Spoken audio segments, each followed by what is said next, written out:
निकालते हैं और नालायक लोग बहाना निकालते हैं। बाबा साहब डॉक्टर अंबेडकर ने कभी अपनी सरकार नहीं बनाई साथियों, बिना सरकार बनाए सब कुछ दे दिया। तो लायक थे हमारे बाबा साहब डॉक्टर अंबेडकर। आज हमारे ऊपर पेशाब कर दिया जाता है, हमारी बहन बेटियों को नंगा नचाया जाता है, आज बलात्कार में सामूहिक बलात्कार किए जाते हैं। और वो बहुजन समाज के लीडर जो आज सत्ता में बैठे हैं वो भी इसके हकदार हैं गुनाह के। 500 एकड़ जमीन इसी भारत के अंदर, किसी के पास 200 एकड़ जमीन है इसी भारत के अंदर, और दलित और पिछड़े गरीबों के पास 1 डिसमिल भी जमीन नहीं है। ये हमारी गरीबी का मुख्य कारण है। अधिकार भीख से नहीं मिलते, लड़ने से मिलते हैं। बाबा साहेब तो अकेले थे जिन्होंने इतना बताइए संघर्ष करके और संविधान हमारे लिए कवच तैयार किया है। और आप लोगों को, हम लोगों को निडर होना पड़ेगा, तभी जाकर के ये पाखंडवाद के खिलाफ हम लोग खड़े हो पाएंगे। पाखंडवाद के सब लोग खड़े हैं खिलाफ, पक्का हम लोग एक हैं, एक रहेंगे। कोई हिंदू मुस्लिम में नहीं बटेगा, सिख बौद्ध में नहीं बटेगा। इंडिया दैट इज भारत, बाबा साहब ने लिख दिया भारतीय संविधान में, तो हम लोग इसको आप अमल में लेकर के आएंगे। अब बटने नहीं देंगे अपने समाज को। और जो गद्दार हम लोगों को बांट देना चाहते हैं, हम लोग उनको मुंह तोड़ जवाब दे करके देंगे सब लोग। आने वाला 2024 में जो ये हम लोगों के खिलाफ षड्यंत्र रच रहे हैं, बहुजन समाज एकजुट हो करके, चाहे वो मुस्लिम हो, चाहे वो सिख हो, चाहे वो बौद्ध हो, लिंगायत हो, सब डीएनए के भाई हैं और भारत के मूल निवासी हैं। और 85% एक जगह हम लोगों को आना पड़ेगा। आज मुझे अफसोस हो रहा है कि एक मंच पे हम लोग अलग अलग डिवाइड हो रहे हैं, लेकिन बात करते हैं कि हम लोग एक हैं। आप जितने भी मंच वाले हैं, सब लोगों को एक साथ एक खड़ा होना पड़ेगा, तब जाकर के हमारा भारत और हमारा भारतीय संविधान बच पाएगा।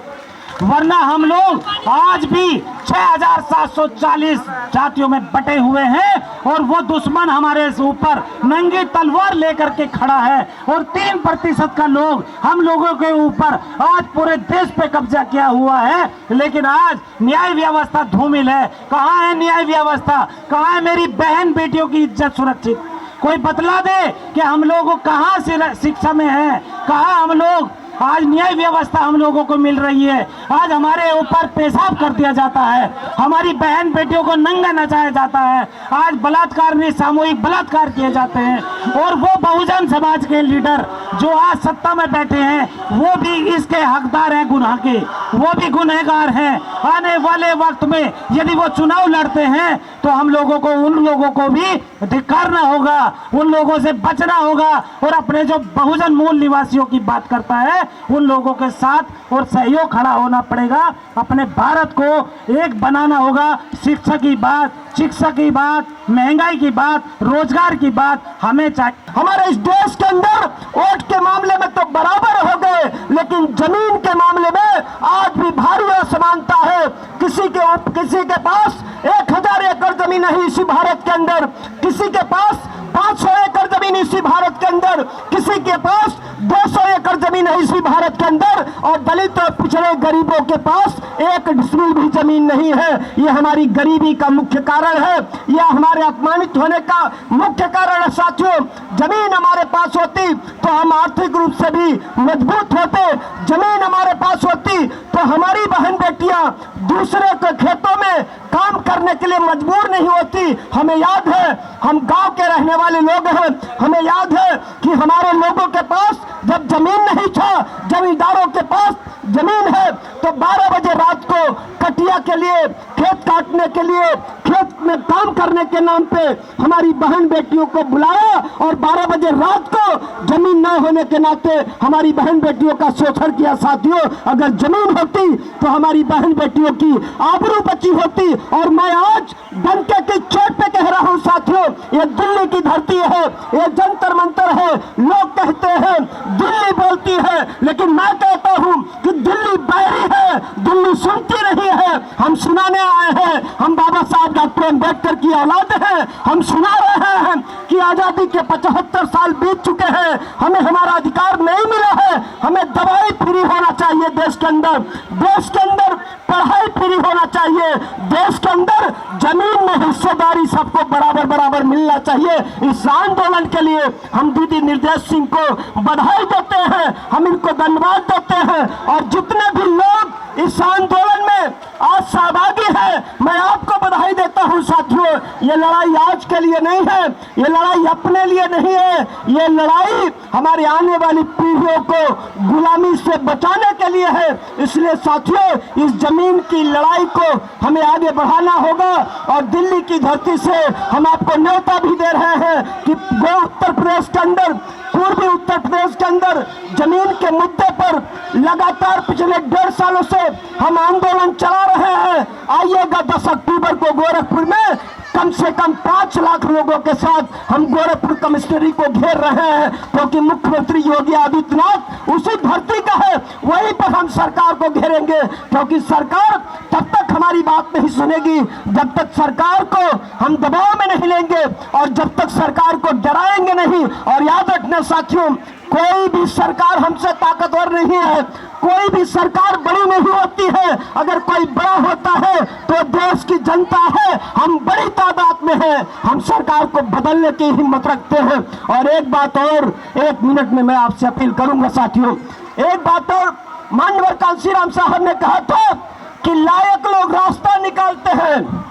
ये माननीय कांशीराम साहब ने कहा था साथियों, इस बात को ध्यान से सुनना, लायक लोग रास्ता निकालते हैं और नालायक लोग बहाना निकालते हैं। जो बहाना वो लोग निकालते हैं जिनको लड़ाई में नहीं आना है, जो लड़ना नहीं जानते, जो 100 सवाल का एक जवाब देते हैं कि हमारी सरकार बना दो, हम सब ठीक कर देंगे। जो 100 सवाल का एक जवाब देते हैं कि हमको MP बनाओ, हमको MLA बनाओ, हमको मुख्यमंत्री बनाओ, हमको प्रधानमंत्री बनाओ। आप उनसे सवाल करना कि बाबा साहब डॉक्टर अम्बेडकर ने हमें सब कुछ दिया।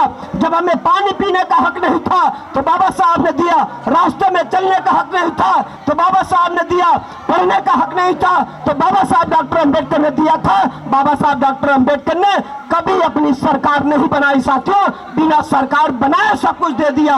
तो लायक थे हमारे बाबा साहब डॉक्टर अम्बेडकर, काबिल थे हमारे बाबा साहब डॉक्टर अम्बेडकर। इन्हीं बातों के साथ आप सभी का मैं अभिनंदन करता हूँ, बधाई देता हूँ आंदोलन की सफलता पर। जय भीम, जय भारत। लेकिन जो AC और कूलर में बैठे हैं ना, ऐसी चमड़ी काली नहीं करने जाएंगे गांव में। और हमने जो धूप झेली है, सर्दी गर्मी बरसात, ऐसी मूवमेंट बाबा साहब का नहीं आगे बढ़ने वाला कि हम कमरे में AC के कमरे में बैठ जाएंगे तो हमारा संघर्ष जारी रहेगा। अगर जो सही तरीके से बाबा साहब को पढ़ेगा वही उनके विचारों पे चलेगा। और आज सविता बोध दिल्ली जैसे शहर में और सांसद के बगल में अपनी आवाज़, और मैं चाहती हूँ हर प्रांत की, हर देश की महिलाएं अपनी आवाज़ और अपने हक अधिकार के लिए आएँ। और मैं अपनी बहनों को बताइए, जो बहनें घर से नहीं निकलती थी, यहाँ किसी का स्वार्थ नहीं है, यहाँ सबका स्वार्थ है, सबके हित की बात होने के लिए है। बताइए, मैं गांव से आई हूँ और दिल्ली, मेरे को तो खुद ही यकीन नहीं था कि मैं दिल्ली से, गांव से दिल्ली आ सकती हूँ। लेकिन ममता जी हैं, डॉक्टर श्यामबली बुद्धा जी हैं, देखिए 3 लोग आए हैं हम लोग आजमगढ़ से। तो बातें तो बहुत हो गई हैं बहुत, और मैं बहुत अपनी माता सावित्री बाई के मिशन को आजमगढ़ ज़िले में गांव-गांव, घर-घर में चाहती हूँ कि एक भी बच्चा नहीं बचना चाहिए। इस मूवमेंट को, इस बाबा साहब के संघर्षों को, अपनी महान माताओं के संघर्षों को जो ना याद करे, मैं एक एक बच्चे में ये भरना चाहती हूँ जागरूकता, कि उनकी पीढ़ी, मान लीजिए हमारे जो पूर्वज थे नहीं पढ़े लिखे थे, उन्हें नहीं इतना ध्यान था कि बाबा साहब कौन। अभी तक किसी बुजुर्ग को नहीं पता है, गांव में बहुत कम ही लोगों को पता होगा। लेकिन हम अब से, अगर ये ज़बान मिली है ना, तो इस ज़बान को खोलना है। अधिकार भीख से नहीं मिलते, लड़ने से मिलते हैं। बाबा साहब तो अकेले थे जिन्होंने इतना, बताइए, संघर्ष करके और संविधान हमारे लिए कवच तैयार किया है। और उस कवच को हम अपनी सुविधा के लिए बचा भी नहीं पा रहे हैं, तो हमें संविधान बचाना है। नारी शक्ति है जिंदाबाद, नारी शक्ति, आवाज नहीं आ रही, नारी शक्ति जिंदाबाद,